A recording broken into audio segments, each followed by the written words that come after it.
기도하겠습니다.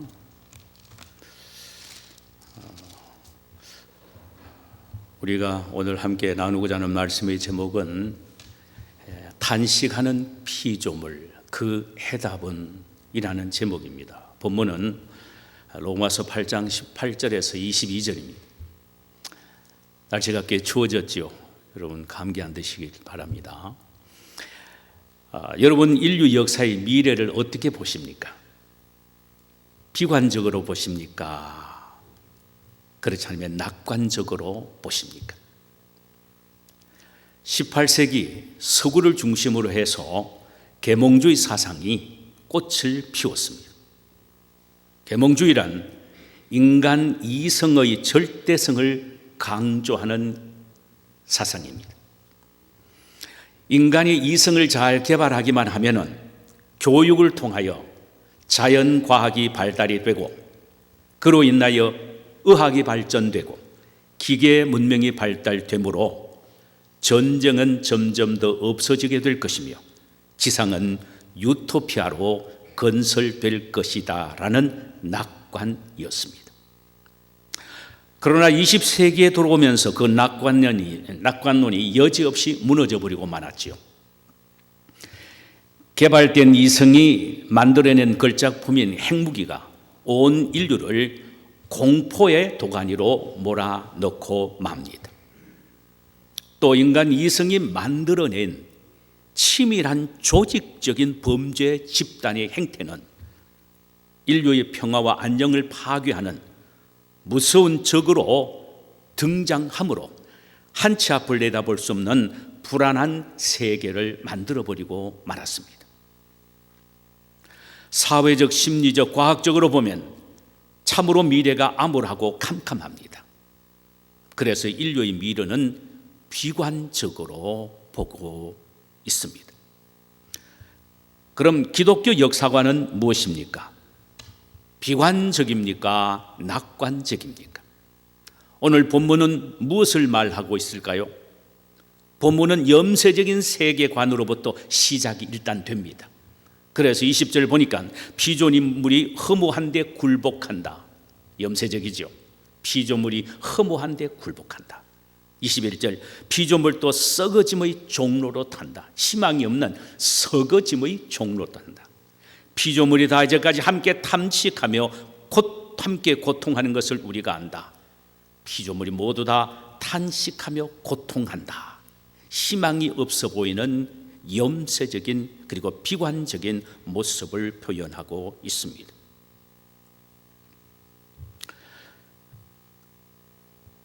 그런가 하면은 미래지향적이고 낙관적인 세계관을 동시에 또 보여주고 있죠. 18절 보면은 생각컨대 현재의 고난은 장차 우리에게 나타날 영광과 좋게 비교할 수 없다. 지금의 절망적인 모습과는 비교할 수 없는 미래의 영광스러운 새로운 씬, 장면이 펼쳐지게 된다라고 말합니다. 21절 그 바라는 것은 피조물도 썩어짐의 종로로 탄 데서 해방되어 하나님의 자녀들의 영광의 자유에 이르느니라는 말씀입니다. 피조물도 멸망의 종이 돼서 종에서 해방되어 하나님의 자녀들이 누리는 영광의 자유를 누리게 될 때가 온다는 것입니다. 이는 인류 역사는 지금은 썩어져 가고 있으나 영원히 썩어질 것이 아니며 지금은 멸망하고 있으나 완전히 거들날 정도로 멸망하게 되는 것은 아니라는 것입니다. 한쪽으로는 염세적으로 보면서 동시에 높은 영광을 바라보고 있는 것이 그리스도인의 역사관입니다. 즉 비관주의와 낙천주의가 동시에 이루어지고 있는 것이 기독교 역사관이라는 말씀이죠. 그래서 고통스러운 현실 속에 있지만 소망스러운 미래의 영광을 바라보면서 사는 것이 그리스도인의 삶입니다. 그러나 인류 역사의 지평위에서 지금 펼쳐지고 있는 상황은 고난과 고통인데 너무나도 힘들고 어려워서 탄식하고 있다라는 것입니다. 그런데 로마서 8장에서는 이 탄식을 새 영역에서 펼쳐지고 있는데 첫 번째 영역은 피조물이요, 두 번째 영역은 성도들이요, 마지막 하나의 영역은 성령입니다. 그러니까 피조물이 탄식하고 믿는 성도가 탄식하고 성령님이 탄식하는 시대가 되었다는 것입니다. 먼저 피조물의 탄식에 대해서 생각해 보기를 원합니다. 저는 이 시간 여러분에게 이런 질문을 드리고 싶습니다. 들에 있는 풀 한 폭의 꽃 한 송이, 길거리에 다니는 닭 한 마리도 좋아서 춤을 추며 꽃을 피고 걸어갑니까? 성경은 말합니다. 탄식하고 있다라는 사실입니다. 이 탄식의 소리가 여러분들이 들려지고 탄식하는 모습이 여러분과 저의 눈에 보여지고 있습니까? 오늘 본문 22절을 보십시다. 피조물이 다 이제까지 함께 탄식하며 함께 고통하는 것을 우리가 안다. 피조물조차도 지금 당하는 고통 속에서 영광의 회복을 위하여 신음하고 탄식하고 있다는 것입니다. 여기서 말하는 피조물은 뭘 말합니까? 도덕적이고 이성적인 피조물인 인간과 천사 외의 모든 만물을 말합니다. 그러니까 자연 만물과 삼나 만상 모두를 여기서 말하는 피조물입니다. 여러분, 피조물이 왜 이렇게 탄식할까요? 그 이유는 어디 있습니까? 인간 타락의 피해와 희생자가 되었기 때문에 애매한 피조물들이 고통하고 탄식하고 있다는 사실입니다. 원래 만물은 인간의 지배하에 있었습니다. 창세기 1장 28절에 보니까 하나님이 만물을 만드시고 마지막에 인간을 당신의 형상대로 만드신 이후에 아담에게 만물을 다스리라는 통치권을 주셨습니다. 이로 말미암아 만물은 아담의 통치 영역 안에 존재하게 되었습니다. 우리가 알듯이 통치자가 선하면 백성도 좋습니다. 그렇잖아요? 통치자가 악하면 백성도 고통을 당하는 것입니다.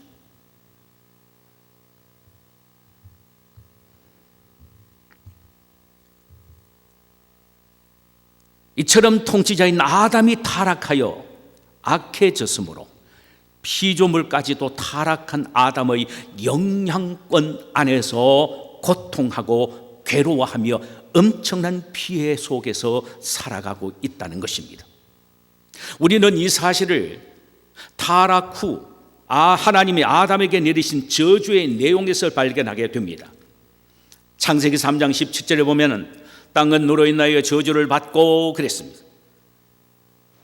18절과 19절에는 땅이 내게 가시덤불과 엉겅퀴를 낼 것이라.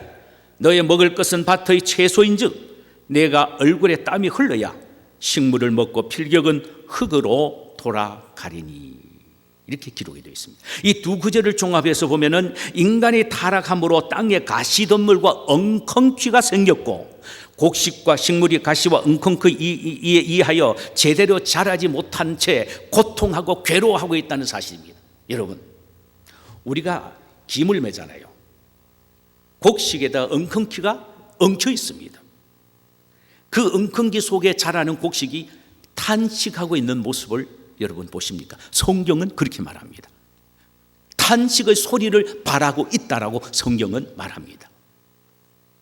왜냐하면 인간이 죄를 범함으로 하나님이 인간의 죄의 형벌로 내린 저주가 그 영향이 애매한 피조물에게까지 전가되었기 때문에 고통하고 괴로워하고 탄식하고 있다는 것입니다. 이로 인하여 피조물은 두 가지 면에서 비극적인 결과를 초래하게 됩니다. 하나는 20절입니다. 피조물이 허무한데 굴복하는 것은 자기의 뜻이 아니요 오직 굴복해 하시는 이로 말미암음이니라. 허무한데 굴복한다는 것은요, 본래의 목적과 목표를 상실한 채 의미 없는 공허한 삶을 산다 이 말이에요. 피조물은 자신의 의지와는 전혀 관계없이 하나님의 저주로 말미암아 본래의 목적과 의미를 상실한 채 공허함 속에서 좌절하며 소리치며 살아가고 있다는 것입니다. 풀 한 폭이 새 한 마리도 말입니다. 또 하나는 21절입니다. 그 바라는 것은 피조물도 썩어짐의 종로를 한 데서 해방되어 하나님의 자녀들의 영광의 자유에 이르는 것이니라 그랬습니다. 그러니까 모든 피조물은 하나님께서 인간에게 내리신 저주의 영향으로 자신의 목적을 상실한 채 썩어짐의 종로릇이란 말은 완벽하게 파괴되고 죽음의 종이라는 것입니다. 그 속에서 고통하고 있다라는 것입니다. 여러분, 집에서 키우는 상추를 한번 보십시오. 저희 집에 상추가 있는데 제가 그 대부분 키웁니다. 가만히 보면은 어떤 상추는요 얼마나 자신만만하고 파릇파릇하게 충실하게 자라는지 모릅니다. 그게 상추의 존재의 목적입니다. 그게 자라서 결국은 사람들에게 식물로 들여지는 것이 상추의 영광입니다. 피조물의 영광입니다. 그런데 어떤 팥을 보니까요 벌레가 먹어서 시들시들해버리고 말았습니다. 이게 바로 상초가 본연의 목적과 자태를 상실한 그야말로 썩어짐의 종로릇입니다. 파괴되고 죽음의 종이 되었다 이 말입니다. 그래서 너무너무 슬프고 고통스러워서 탄식하며 외치고 있다라고 성경은 말합니다.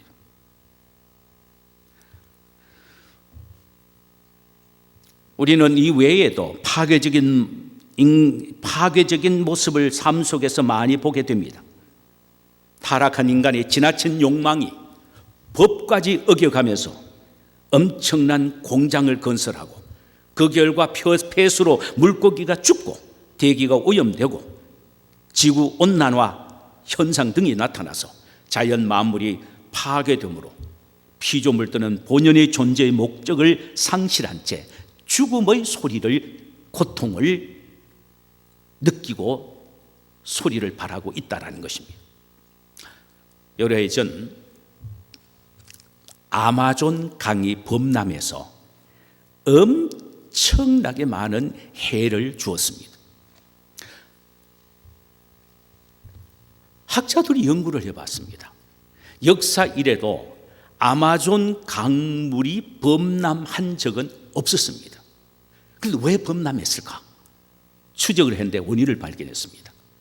그해 밀렵꾼들이 아마존 강에 서식하면서 집을 만들어 사는 큰 물소들을 다 전멸시켜버렸습니다. 아마존 강에 사는 물소가 자기의 서식지를 만드는 데는 심지어는 10m 내지 15m까지 깊이를 판답니다. 그러니까 아무리 위에서 비가 많이 와도 물이 범람해도 그 엄청난 솥대가 파놓은 웅덩이에 물이 잠기기 때문에 절대로 물이 범람하지 않는다는 것입니다. 그런데 사람이 욕망과 이기심에 사로잡힌 사람이 물소를 몽땅 다 죽여 자기네들의 유익을 취함으로 결국 누가 해를 입느냐?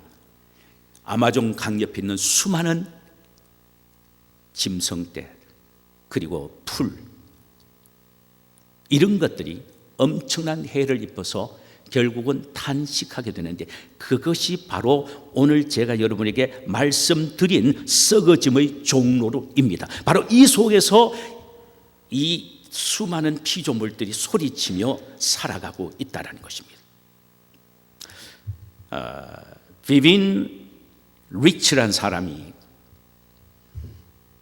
코로나 바이러스가 인류에게 보낸 편지라는 제목의 글을 썼습니다. 한번 들어보실래요? 지구는 속삭였지만 듣지 않았습니다. 지구는 말했지만 듣지 않았습니다. 지구는 비명을 질렀지만 당신들은 무시했습니다. 그래서 나는 태어났습니다. 나는 당신들을 벌하기 위하여 태어난 것이 아닙니다. 당신을 깨우치기 위하여 태어났습니다. 지구는 간절하게 도움을 청했습니다. 대규모 홍수, 그러나 당신은 듣지 않았습니다. 불타는 산과 들, 그러나 당신은 듣지 않았습니다. 강한 허리케인, 그러나 당신은 듣지 않았습니다. 무서운 토네이도, 그러나 당신은 듣지 않았습니다. 당신은 여전히 지구에 귀 기울이지 않습니다. 해양 동물은 물속의 오염물질로 인하여 죽어가고 놀라운 속도로 녹는 빙하, 극심한 가뭄에도 불구하고 지구가 얼마나 심하게 병들어가고 있는지에는 관심을 기울이지 않았습니다. 끝없는 전쟁, 멈추지 않는 탐욕, 당신은 그저 당신만의 삶을 살아가고 있습니다. 얼마나 많은 미움이 서로 간에 존재하는, 얼마나 많은 사례가 매일같이 발생하든 지구가 당신에게 말하려는 것에 대해 걱정하는 것보다는 최신 아이폰을 얻는 것이 더 중요했습니다. 이제 내가 여기 있습니다. 그리고 나는 세상을 그 길에서 멈추게 만들었습니다. 세상 사람들에게 입을 잠궜습니다. 내가 당신의 귀를 열어 주었습니다. 내가 당신을 피난처로 인도했습니다. 내가 당신들의 탐욕을 멈추게 했습니다. 이제 당신은 지구와 같아졌습니다. 이제 당신의 유일한 걱정은 생존입니다. 기분이 어떻습니까? 나는 당신의 안락한 일상을 빼앗았습니다. 그랬더니 지금 중국 대기의 질은 많이 좋아졌습니다. 멈춰선 공장에서는 더 이상 오염 물질로 대기를 더럽히지 않으므로 하늘은 맑고 푸릅니다. 물을 오염시키는 곤드라 보트가 멈춰섰고 베니스의 물은 깨끗하고 돌고래가 보이기 시작했습니다. 다시 말하자면 당신을 처벌하기 위하여 내가 여기 오지 않았습니다. 당신을 깨우기 위하여 여기 왔습니다. 이 모든 것이 끝나면 나는 하루 사이에 사라지게 될 것입니다. 그러나 제발 이 순간들을 기억하십시오. 지구의 소리를 들으십시오. 당신의 영혼의 소리를 들으십시오. 지구 오염을 막으십시오. 분쟁을 멈추십시오. 물질적인 것에만 관심을 갖는 버릇을 중단하십시오. 그리고 이웃을 사랑하십시오. 사랑하십시오. 지구와 모든 생명을 돌보십시오. 더 중요한 것은 창조주를 믿고 그 뜻을 따르기를 결정하십시오.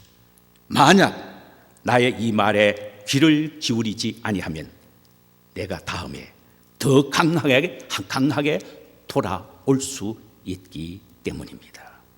From coronavirus. 이런 편지가 있습니다. 참 인간들에게 골을 때리는 말이죠. 오늘 본문에서 타락한 인간 때문에 피조물들이 탄식하는 소리가 들려지고 있습니다. 이 피조물이 탄식하면서 그들은 소망을 기다리며 탄식하는 겁니다. 소망. 빨리 일이 왔으면 좋겠다. 빨리 일이 도래되었으면 좋겠다. 이렇게 소망하며 탄식하고 있단 말입니다.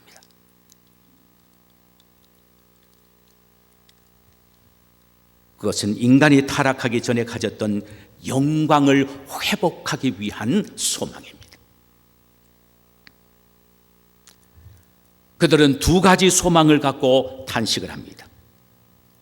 본문 19절이 하나입니다.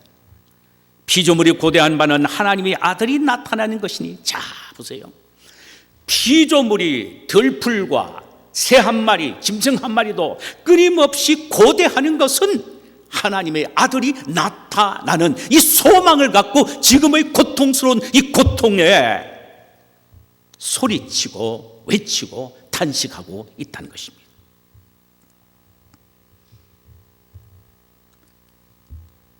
하루속히 하나님의 아들들이 나타나기를 소망하고 있습니다. 피조물은 인간이 죄를 범해 하나님을 떠났기에 하나님의 저주가 자신들에게 미쳤다는 것을 압니다. 그 내용이 20절입니다. 피조물이 허무한데 굴복하는 것은 자기 뜻이 아니요 오직 굴복해 하시는 이로 말미암음이라. 여기에 허무한데 굴복한다는 말은 존재의 의미를 상실해 버렸다 이 말입니다. 만물은 모두가 그 존재의 목적과 의미가 있는데 그 모든 걸 상실해 버렸다 이 말입니다. 이것이 바로 허무한데 굴복하다는 말입니다. 인간이 타락하기 전에는 풀 한 포기와 꽃 한 송이도 그 존재의 목적을 갖고 자태를 뽐냈습니다. 그러나 자신들을 다스리는 인간이 타락함으로 하나님이 내린 그 형벌의 고통을 그대로 자신들이 이어받게 되었다라는 것입니다. 그러므로 원래의 존재의 목적과 의미를 상실해버렸기 때문에 탄식하고 있는 것이 피조물이라는 것입니다. 그래서 이 고통스러운 굴레에서 벗어나 새로운 희망을 얻는 방법은 하루속히 하나님의 아들들이 많이 나타나는 것이라고 소리치고 있습니다.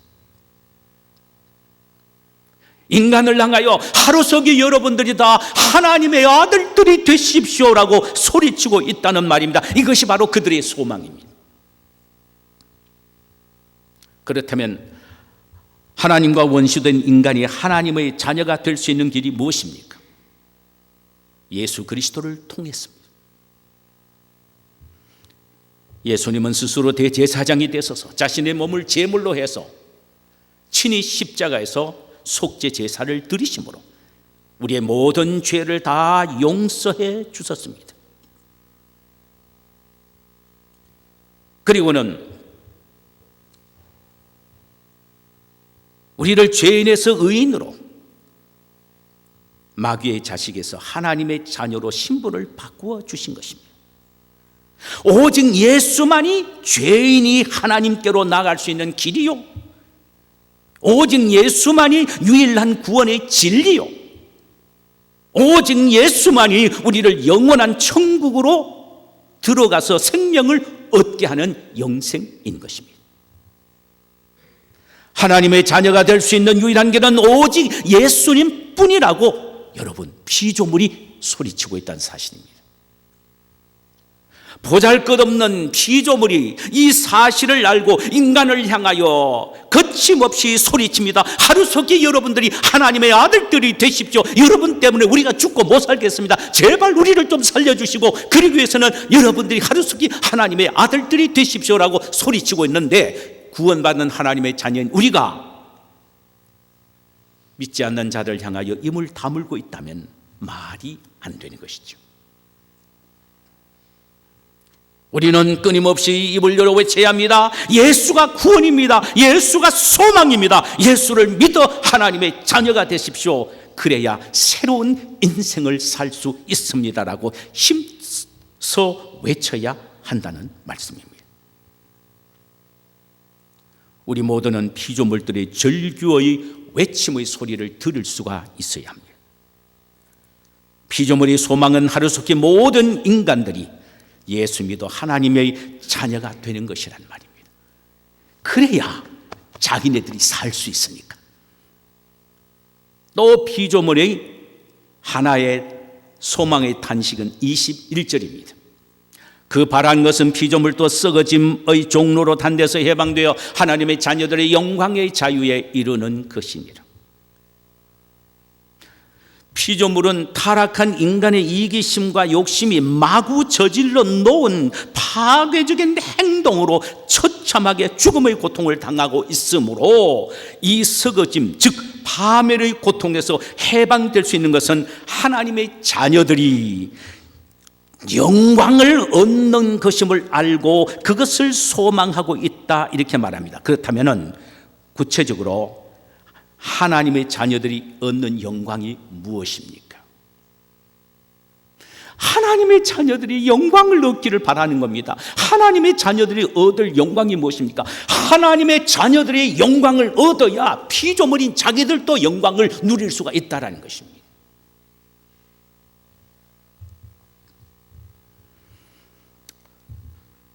그것은 예수 그리스도의 영광스러운 재림시, 하나님의 자녀들이 그분과 함께 영광스러운 몸을 입고 이 세상에 도래될 모습을 말합니다. 피조물이 간절히 이 모습을 바라고 있는데, 이 바란다는 말은 말입니다, 어떤 의미냐면 고개를 쭉 뺏어 언제 오나 밤낮으로 이렇게 애타며 기다리는 것이 오늘 여기 본문에 나오는 바란다라는 단어의 의미입니다.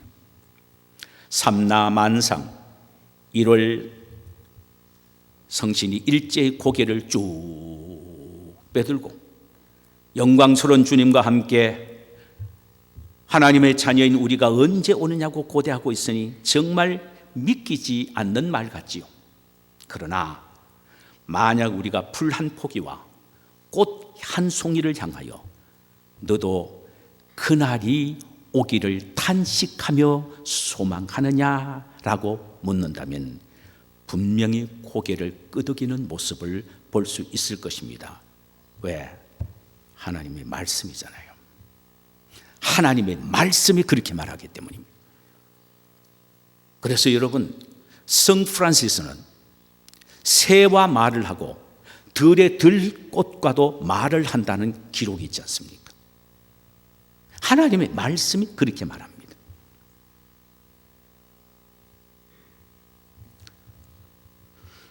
만약에 우리가 이 모습을 보지 못한다면 아직도 우리의 영안이 많이 어두워 있다, 이렇게 보아지겠지요.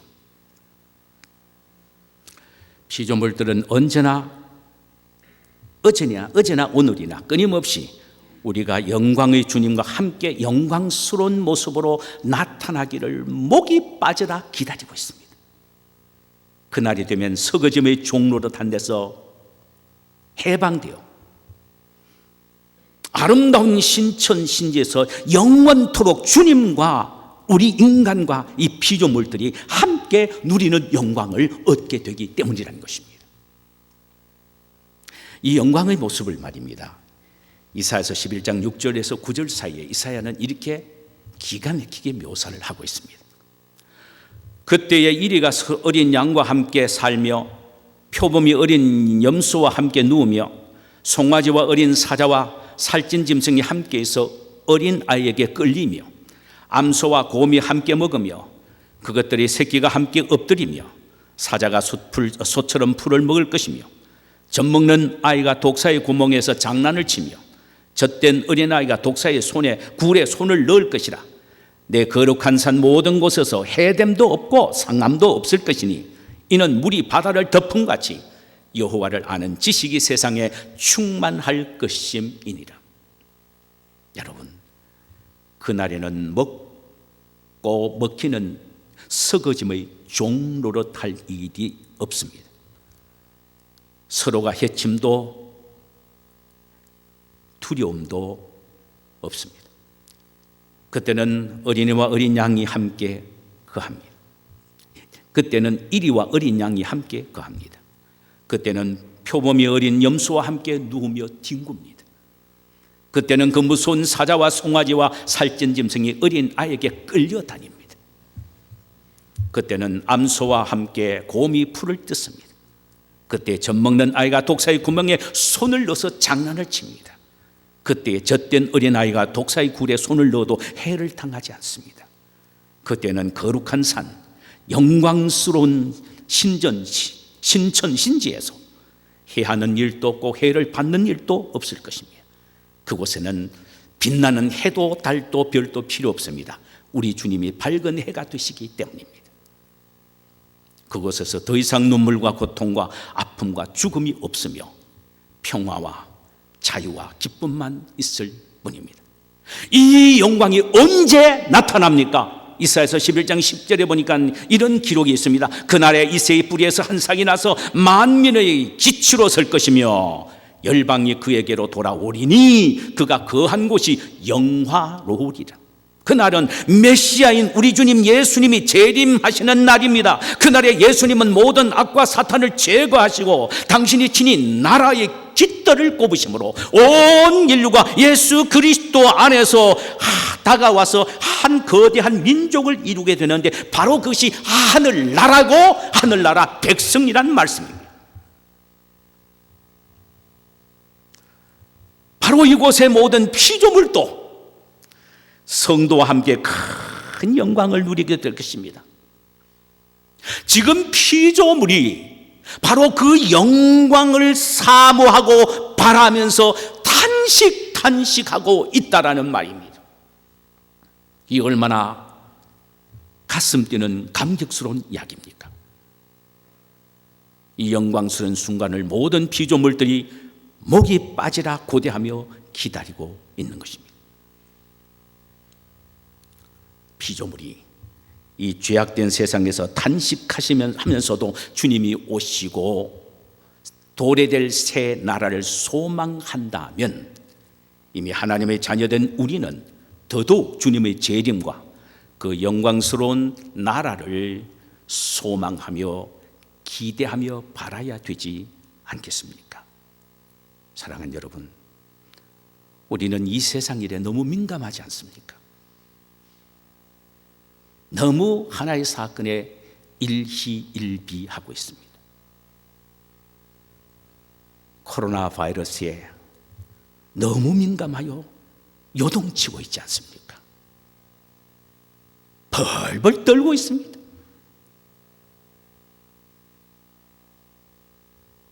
우리는 우리의 상황과 환경과 영향 때문에 그렇게 일희일비할 수 있는 그런 사람들이 아닙니다.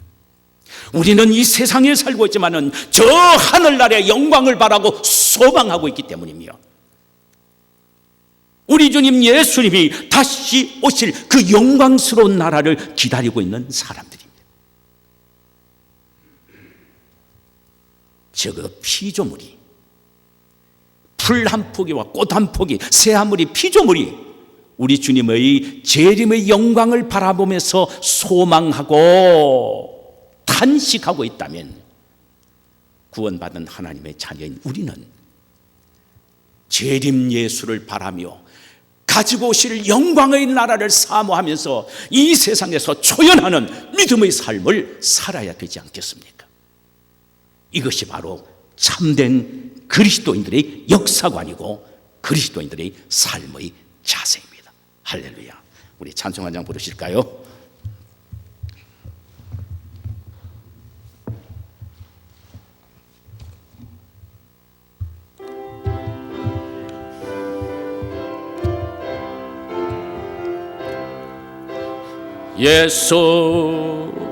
예수보다 더 좋은 친구 없네. 예수보다 더 좋은 친구 없네. 괴로울 때 다가와서 마음에 평화 주는 진실하신 나의 참 친구. 괴로울 때 찾아와서 친구가 되어주는 사랑 많은 나의 참 친구. 주 예수 사랑하리라. 나의 생명 다할 때까지. 주여, 주 예수 사랑하리라. 나의 생명 다할 때까지. 예수 사랑, 참 좋은 예수 사랑. 예수 사랑, 참 좋은 예수 사랑. 세상에서 제일 가는 금으로 유혹해도 예수님만 사랑하겠네. 아멘. 믿습니다. 세상에서 제일 높은 명예를 준다 해도 예수님만 따라가겠네. 주 예수 사랑하리라. 나의 생명 다할 때까지 주 예수 사랑하리라. 나의 생명 다할 때까지의 사랑만은 예. 주 예수 한 번 더 보세요. 주 예수 시작. 주 예수 사랑하리라. 나의 생명 다할 때까지 주 예수 사랑하리라. 나의 생명 다할 때까지 주 예수 한 번 더 부릅시다. 주 예수 사랑하리라. 나의 생명 다할 때까지 주 예수 사랑하리라. 나의 생명 다할 때까지. 우리 시간에 말씀을 생각하면서 한번 기도하십시다. 여러분, 이 피조물의 탄식의 소리를 우리가 들을 수 있어야 합니다. 인간 때문에 하나님의 저주를 받아 너무나도 고통스러워하며 하루속히 많은 사람들이 하나님의 자녀가 되십시오. 오, 하루속히 인류의 구세주인 예수님이 영광 가운데 다시 돌아와 영광의 나라를 세우기를 원합니다. 그때 피조물인 우리도 함께 영광을 누리게 될 것입니다.